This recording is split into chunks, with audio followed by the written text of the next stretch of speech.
Hello my dear student. तो कैसे आप सभी लोग, मुझे आशा आप लोग अच्छे से तैयारी में लगे होंगे। तो आज मैं आप लोगों को class tenth history chapter 1 VBI objective question बताने वाला हूँ। चैप्टर का नाम है यूरोप में राष्ट्रवाद। यूरोप में राष्ट्रवाद के जितने सारे ऑब्जेक्टिव क्वेश्चन होगा बोर्ड एग्जामिनेशन के लिए, मैं वे सारे सवालों को आप लोगों को सामने बताऊंगा जी। तो मेरे प्यारे विद्यार्थी जी, चैनल पर पहली बार तो सब्सक्राइब कर लीजिएगा और वीडियो को लाइक कर लीजिएगा। आइए हम आप लोग को बता रहे हैं, क्वेश्चन नंबर 1 से स्टार्ट कर रहे हैं जी। ठीक है, आइए प्रश्न आपका दिया हुआ है 1 नंबर में कि गैरिबाल्डी पेशे से क्या था जी। बताइए गैरिबाल्डी पेशे से क्या था? सिपाही था, किसान था, जमींदार था या नाविक था? बताइए गैरिबाल्डी पेशे से क्या था? तो राइट आंसर आपका हो जाएगा गैरिबाल्डी पेशे से नाविक था। प्रश्न संख्या 2 को देखेंगे। ठीक है जी, प्रश्न संख्या 2 क्या देखिए, प्रश्न संख्या 2, मेजनी का संबंध किस संगठन से था? लाल सेना, कार्बोनरी या फिलिकेटारिया, या आपका ऑप्शन दिया हुआ है, डायट। तो आप ही बताइए जी जल्दी से। प्रश्न संख्या 2 का राइट आंसर कि मेजनी का संबंध किस संगठन से था? तो राइट आंसर आपका हो जाएगा ऑप्शन नंबर बी, कार्बोनरी। क्या हो जाएगा जी? कार्बोनरी आपका राइट आंसर हो जाएगा। मेजनी का संबंध किससे था? कार्बोनरी से। प्रश्न संख्या 3 को देखेंगे। ठीक है, चलिए प्रश्न संख्या 3 को देखते हैं।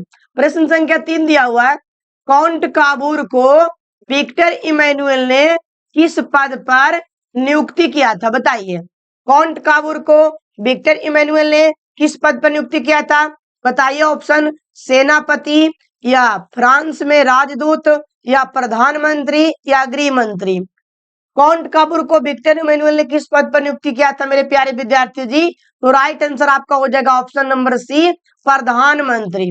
कौन मंत्री जी? प्रधानमंत्री। प्रश्न संख्या 4 को देखेंगे। ठीक है, चलिए प्रश्न संख्या 4 को देखेंगे। प्रश्न संख्या 4 है कि इटली एवं जर्मनी के एकीकरण के विरुद्ध निम्न में कौन था? निम्न में कौन था जी? इंग्लैंड था, रूस था, ऑस्ट्रिया या प्रसा। तो इटली एवं जर्मनी के एकीकरण के विरुद्ध कौन था जी? तो राइट आंसर आपका हो जाएगा ऑप्शन नंबर सी, ऑस्ट्रिया था। कौन था? ऑस्ट्रिया था। ध्यान रखिएगा 4 का सी होगा। प्रश्न संख्या यहाँ पे 5 देखेंगे। ठीक है, प्रश्न संख्या 5, जर्मन रायमन राज्य का निर्माण किसने किया था जी? जर्मन रायमन राज्य का निर्माण किसने किया था? ऑप्शन है, ए में लुई अठारहवां, या बी में नेपोलियन बोनापार्ट, सी में हो गया नेपोलियन द्वितीय, या बी स्मार्क ने। तो जर्मन रायमन राज्य का निर्माण किसने किया था जी? तो राइट आंसर आपका हो जाएगा नेपोलियन बोनापार्ट ने, है ना। जर्मन रायमन राज्य का निर्माण किसने किया था जी? तो नेपोलियन बोनापार्ट ने। ठीक है जी, ध्यान रखिएगा 5 का ऑप्शन नंबर बी होगा। ठीक है, चलिए प्रश्न संख्या 6 को देखेंगे। प्रश्न संख्या 6 दिया हुआ है, जॉलब्रीन कैसी संस्था थी? क्रांतिकारियों की, व्यापारियों की, विद्वानों की, या पादरी एवं सामंतों की। तो जॉलब्रीन कैसी संस्था थी जी? तो राइट आंसर आपका हो जाएगा बी नंबर, यानी जॉलब्रीन संस्था थी व्यापारियों की। ध्यान रहेगा, व्यापारियों की। प्रश्न संख्या 7 देखिए, जितने सारे हिस्ट्री चैप्टर 1 का ऑब्जेक्टिव है VBI, सारे ऑब्जेक्टिव को इसी वीडियो में खत्म करेंगे जी। प्रश्न संख्या 7 को देखेंगे, रक्त और लौह की नीति का अवलंबन किसने किया था? मेजनी ने, या बताइए हिटलर ने, बीएसमार्क, या बताइए विलियम प्रथम। यानी बताइए, यहाँ पे क्वेश्चन दिया हुआ है कि रक्त और लौह की नीति का अवलंबन किसने किया था जी? तो राइट आंसर आपका हो जाएगा कि रक्त और लौह की नीति का अवलंबन किसने किया था? तो आंसर आपका हो जाएगा बीएसमार्क। क्या हो जाएगा जी? बीएसमार्क ने। चलिए अगला देखेंगे प्रश्न संख्या 8 को। प्रश्न संख्या 8 दिया हुआ है कि फ्रैंकफर्ट की संधि कब हुई थी? फ्रैंकफर्ट की संधि कब हुई थी जी? 1864 में, 1866 में, 1870 में, 1871 में। तो फ्रैंकफर्ट की संधि हुई थी 1871 ईस्वी में। चलिए नेक्स्ट क्वेश्चन देखते हैं, 9 नंबर। ठीक है जी, प्रश्न संख्या आपका 9 दिया हुआ है कि चार्टिस्ट आंदोलन कहाँ हुआ था? फ्रांस में, ऑस्ट्रिया में, हंगरी में, या इंग्लैंड में।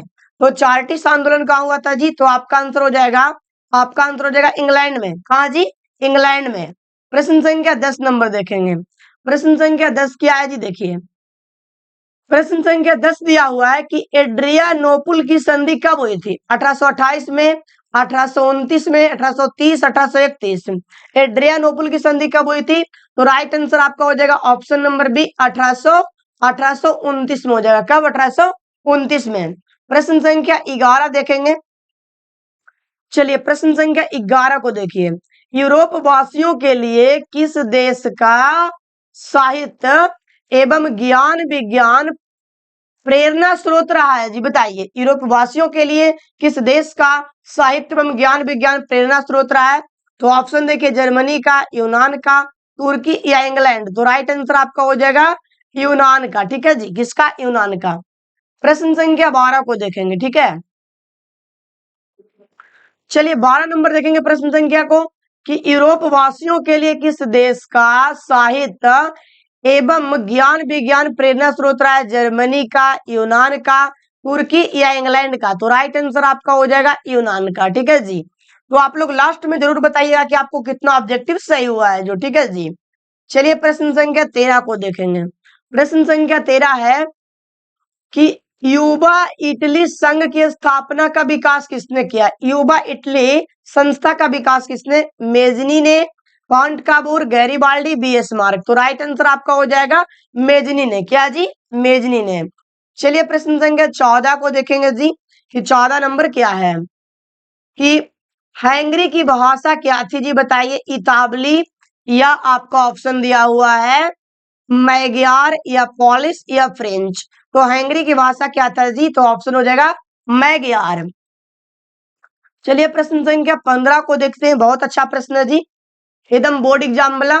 प्रश्न संख्या 15, यूरोपीय सभ्यता का पालन किसे कहा जाता है जी? यूरोपीय सभ्यता का पालन किसे कहा जाता है? इटली को, फ्रांस को या हैंगरी को या यूनान को? बताइए यूरोपीय सभ्यता का पालन किसे कहा जाता है जी? तो राइट आंसर आपका हो जाएगा यूनान को। किसका जी? यूनान को। प्रश्न संख्या 16 देखेंगे। प्रश्न संख्या 16 दिया हुआ है कि जर्मनी के एकीकरण के लिए वी एस मार्क ने कितने युद्ध किए थे? बताइए कितने युद्ध किए थे जी? 1, 2 या आपका ऑप्शन दिया हुआ है 3, 3 या 4। तो राइट आंसर आपका हो जाएगा यहाँ पे जी ऑप्शन नंबर सी 3 हो जाएगा। प्रश्न संख्या देखेंगे 17। कितना नंबर जी? प्रश्न संख्या 17 को देखेंगे। 17 नंबर सवाल है कि यूरोप का मरीज किसे कहा जाता है? ये बोर्ड एग्जाम में हर साल आता है जी कि यूरोप का मरीज किसे कहा जाता है? रूस को या जर्मनी को या तुर्की को या यूनान को? तो यूरोप का मरीज किसे कहते हैं जी? तो तुर्की को राइट आंसर हो जाएगा 17 का सी। प्रश्न संख्या यहाँ पे देखेंगे 18 नंबर। प्रश्न संख्या 18 है मेटरनिंग कौन था? ऑस्ट्रेलिया का चांसलर या पर्सा का चांसलर या फ्रांस का सम्राट या रूस का जोर? तो राइट आंसर आपका हो जाएगा मेटरनिंग कौन था जी? तो आंसर आपका हो जाएगा ऑस्ट्रेलिया का चांसलर। चलिए प्रश्न संख्या देखिएगा 19 को, है ना। 19 प्रश्न संख्या बहुत इंपोर्टेंट है जी। कार्बोनरी की स्थापना किस वर्ष हुई थी? 1810, 1815, 1830 या 1848 में? तो राइट आंसर हो जाएगा आपका 1810 में हुआ था कार्बोनरी की स्थापना। चलिए देखिए यहाँ पे प्रश्न संख्या 20 को देखेंगे जी। 20 को, राष्ट्रवाद की अवधारणा का जन्म किस घटना से माना जाता है? पुनर्जागरण, धर्म सुधार आंदोलन, गौरवपूर्ण क्रांति या फ्रांस की क्रांति? तो राइट आंसर हो जाएगा पुनः जागरण। क्या हो जाएगा जी? पुनः जागरण। 20 का ए। प्रश्न संख्या 21 को देखेंगे जी। ठीक है, प्रश्न संख्या 21 नंबर प्रश्न को देखिए, बहुत इंपोर्टेंट है। रक्त और लौह की नीति का अवलंबन किसने किया था? तो राइट आंसर आपका हो जाएगा बीएस मार्क ने। क्या हो जाएगा जी? रक्त और लौह की नीति का अवलंबन किसने किया था? वीएस मार्क ने। चलिए नेक्स्ट क्वेश्चन देखेंगे 22 नंबर। प्रश्न संख्या 22 है नेपोलियन ने जर्मनी में फ्रांस की किस संघ की स्थापना किया था? तो राइट आंसर आपका हो जाएगा जी रायमंड संघ की। किसका जी? रायमंड संघ। 22 का सी। चलिए प्रश्न संख्या देखेंगे 23 नंबर। प्रश्न संख्या आपका 23 है कि 1789 की फ्रांसीसी क्रांति के समय वहां किस राजवंश का शासन था? तो बताइए, यहाँ पे आपका दिया हुआ है ट्यूडर या अस्कूट, या आपका ऑप्शन है बुर्बो वंश या रोमनो वंश। तो राइट आंसर आपका हो जाएगा बुर्बो वंश। चलिए यहाँ पे देखेंगे 24 नंबर सवाल को, बहुत अच्छा है जी। नेपल की क्रांति कब हुई थी? 1820 में, 1821 में, 1822 या 1823? तो नेपल की क्रांति हुई थी 1821 में। प्रश्न संख्या 25 को देखेंगे। प्रश्न संख्या 25 है कि बीएस मार्क निम्न में से क्या था? कवि, नाटककार या संगीतकार या कूटनीतिज्ञ? तो राइट आंसर हो जाएगा कूटनीतिज्ञ। प्रश्न संख्या देखेंगे 26 को, ठीक है जी।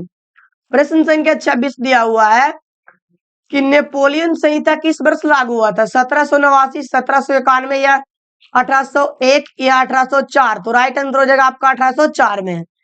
प्रश्न संख्या देखेंगे 27 नंबर। प्रश्न संख्या 27 दिया हुआ है कि किस संधि द्वारा स्वतंत्र यूनान राष्ट्र की स्थापना हुई थी जी? तो बताइए, वियना की संधि द्वारा, कुस्तुनतुनिया की संधि या प्राग की संधि या एड्रियानोपुल की संधि? तो किस संधि द्वारा स्वतंत्र यूनान राष्ट्र की स्थापना हुई थी? तो राइट आंसर आपका हो जाएगा ऑप्शन नंबर डी हो जाएगा जी, यहाँ पे एड्रियानोपुल की संधि। चलिए आगे देखेंगे, क्वेश्चन नंबर हम लोग 28, ठीक है। 1830 की क्रांति के बाद फ्रांस में किस प्रकार का स्थापना हुआ था जी? 1830 की क्रांति के बाद फ्रांस में किस प्रकार के शासन की स्थापना हुआ? तो ऑप्शन यहाँ पे देख सकते हैं जी, क्या था? निरंकुश राजतंत्र या संघीय शासन व्यवस्था या गणराज्य या संवैधानिक? तो राइट आंसर आपका हो जाएगा निरंकुश राजतंत्र। तो मुझे आशा है कि आपको वीडियो बहुत अच्छा लगा होगा। चैनल पर पहली बार तो चैनल को सब्सक्राइब जरूर करिएगा जी, और आप लोग से मिलते हैं नेक्स्ट वीडियो के साथ, ठीक है माय डियर स्टूडेंट। तो तब तक की बाय बाय, ठीक है।